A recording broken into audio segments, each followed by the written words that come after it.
I'm actually very optimistic about the relationship, Yes. and it makes me very happy as a friend of India. Right. I think we can see a lot more, a lot of good developments in multiple sectors. Now, of course, there's a couple irritants Right. that could create some problems. And those problems are, of course, related to trade and tariff and Mr. Trump's desire to sell much more defense equipment to India and other countries, I'm sure. It is certainly an issue. I'm not trying to downplay, what could happen. Yeah. And as you know, President Trump really thinks that tariffs are a way to do business. You are on Strat News Global. I'm Nitin Gokhale, and with me today is a visitor all the way from Hawaii, David Santoro, president of the Pacific Forum, which is a think tank based in Hawaii, in Honolulu, in fact. And he's, of course, traveling whole of March, coming this side from Hawaii towards Asia, and finally is in India. An old acquaintance, now friend, and also has appeared on Strat News Global previously. But this is as good as time as any for us to talk to him about what's happening in the Indo-US relationship and how is the US administration shaping up. Just 2 months old, Donald Trump really upending the world order in many ways. So David, thank you for making time and coming to our studios. Thank you for having me. Delighted to be back and excited about this conversation. Absolutely. So let me start with the most obvious question. President Trump seems to be a man in a hurry, trying to get results as quickly as possible on multiple fronts. But clearly he is no believer in the old order. He wants to create probably chaos, and out of that comes some order in the future. How do you assess his first 2 months in the office? I think he wants to certainly create disruption. You could say chaos, let's say disruption. I think he's trying to go very fast and get some results out of this disruption. It's a little hard right now to read exactly what the goals are, but when it comes specifically to the US-India relationship, I'm fairly optimistic on where we're going to go. Okay. But again, the strategy right now for the administration, first of all, it's not fully staffed yet. So it's still really the early days. The focus seems to be primarily on Europe for obvious reasons. And so when it comes to the Indo-Pacific, it's yet to be worked out what will come out, what the key policies will be. Although the Secretary of Defense is now traveling to the region right now as we speak. Right. So you mentioned Indo-Pacific. I mean, Indo-Pacific has been the focus for US administrations for at least a decade, if not more. And why do you think he will focus on the Indo-Pacific, apart from Europe, which is his primary focus, I suppose? But why Indo-Pacific? So first of all, what I will say is that for a long time, the United States has been very interested in focusing on the Indo-Pacific, right. But it's been aspirational more than real. And Barack Obama was talking about the pivot to Asia. Yes. He tried to pivot and then was caught up by day-to-day developments. That continued, but it's always been aspirational. We've never really sort of managed to actually do a formal refocus on the Indo-Pacific. President Trump, during his first term, was very focused on the Indo-Pacific. In fact, the term itself, we began talking about the Indo-Pacific under, at least in the United States, under his administration. Sure. So I think that in the administration right now, in his second term, you have a lot of people very much committed to focusing on the region. But then, of course, there's a lot of challenges to address first, and Europe and what's going on in Ukraine is right now the focus. Is occupying his mind, I suppose, or the administration's mind, what's happening in Russia, Ukraine, right. Europe. But ultimately, do you think President Trump has this desire and this objective to try and contain China? Is China the existential threat in his mind for the US, or it's the Russia-China combined? Which way would you look at it? So first of all, I know a lot of ink has been spilled over whether or not China or Russia, for that matter, are existential problems. I try to stay away from that language because I don't think it's very helpful. Maximalist. It's maximalist, absolutely. But the sense I get is that, again, many people in the administration realize that China is the biggest problem that the United States will have to deal with. And therefore, this is where the focus should be. The big question is what we do about it, whether we contain, some people also propose rolling back, or whether we strike some kind of a deal. And I think this is the big thing that we don't know right now. How President Trump himself, the administration, and then as a result of day-to-day developments, where we end up. Right.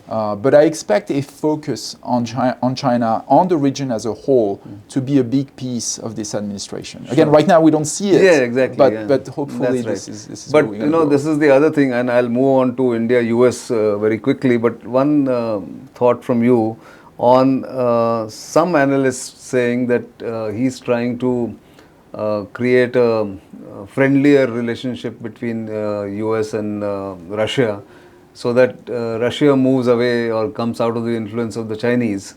How true is that, and is it really feasible? That's what I call playing the Nixon card in reverse. Yes. Which is doing the exact opposite Right. of what the United States did in the 70s, Correct. as you well know. Yes. Yes, I mean, that's a plausible explanation. I don't know that, this is what we're doing, and I'm very skeptical that this is possible, because I think the relationship between the Chinese and the Russians has become very, very integrated, very deep, that the idea that we would be able to separate them, to me, is very far-fetched. So I don't see it as a plausible development. And I'm not even sure that this is what we're trying to do. So I've got my doubts. So let's wait and watch on that front at least. But something on a firmer footing, I think, is the Indo-US relationship, and within that, the defense partnership. You think there is much more progress and only an upward trend in this relationship? I think so. I'm actually very optimistic about the relationship. As you know, it's been going up and up and up and up for a long time, and it makes me very happy as a friend of India. Right. I think we can see a lot more, a lot of good developments in multiple sectors, certainly defense, but also in cooperation on emerging technologies and many other areas. So I expect the relationship to continue to prosper. Now, of course, there's a couple irritants that could create some problems, but I don't think that this will change the general trajectory of the bilateral relationship. And those problems are, of course, related to trade and tariff, and Mr. Trump's desire to sell much more defense equipment to India and other countries, I'm sure. Right, no, very much so. And as you well know, right now, trade negotiations have begun. And so we'll have to see what comes out of this. It is certainly an issue. I'm not trying to downplay, what could happen.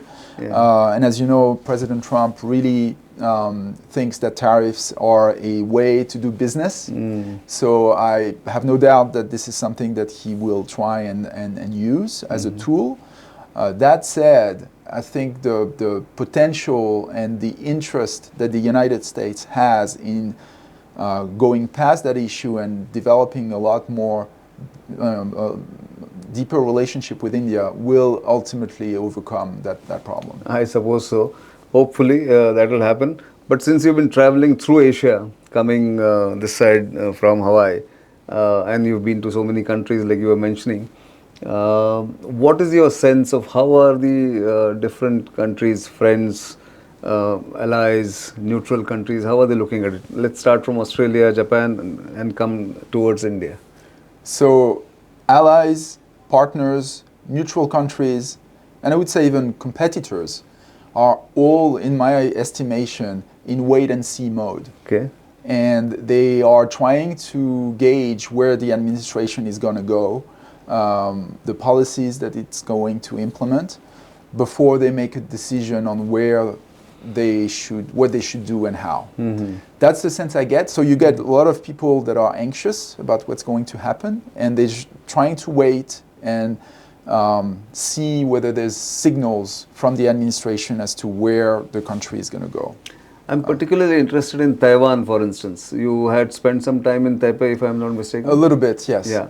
And given the fact that China has been very aggressive in the past year or so against Taiwan, I haven't really seen from the new administration or even by President Trump anything particular about Taiwan. So if you can give us some insight, if at all you know what's the policy going to be from the US perspective. No, I wish I could help you. I don't know. Okay. I don't know. I think right now we've the current administration has been clear that the traditional policy and position vis-a-vis Taiwan is the same, is going to be the same. Now this could change, but as far as I know right now, continuity is the name of the game. Okay. And in terms of the policy vis-a-vis Taiwan, strategic ambiguity is still the policy. Okay.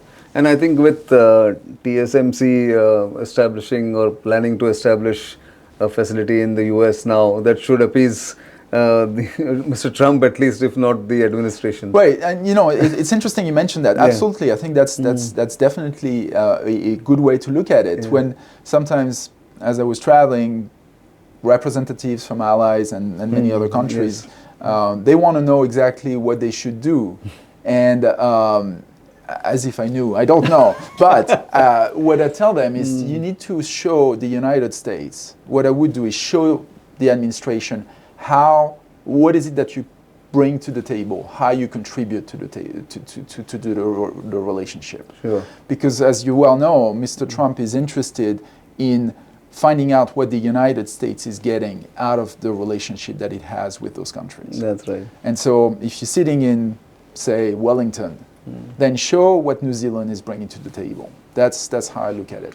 So that brings me to perhaps the final question.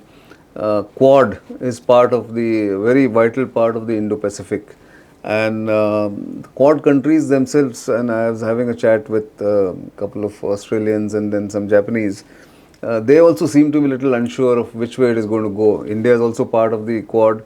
We also don't know because Quad has been on an upward trend again. You know, the relationship and the different aspects of the relationship between these four countries has been going up.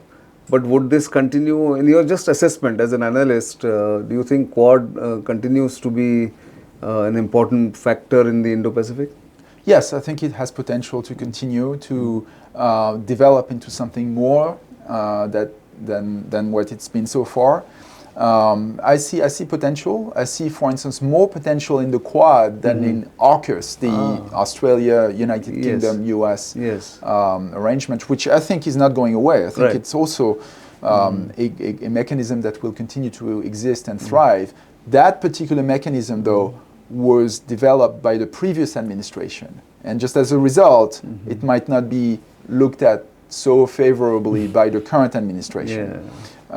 Quad is different. Quad is more entrenched and therefore has potential to prosper. Yeah, it's got history, and I think even the Trump 1.0 administration was also supportive of the Quad. Very much so. Very much so. So let's look at it this way. But I think the operative term here is wait and watch. Wait and watch. I wish I could bring more information to the table, but I think everybody is in wait everybody is mode. in a wait and watch. But it's always good to compare notes and see, okay, are we thinking on the same lines?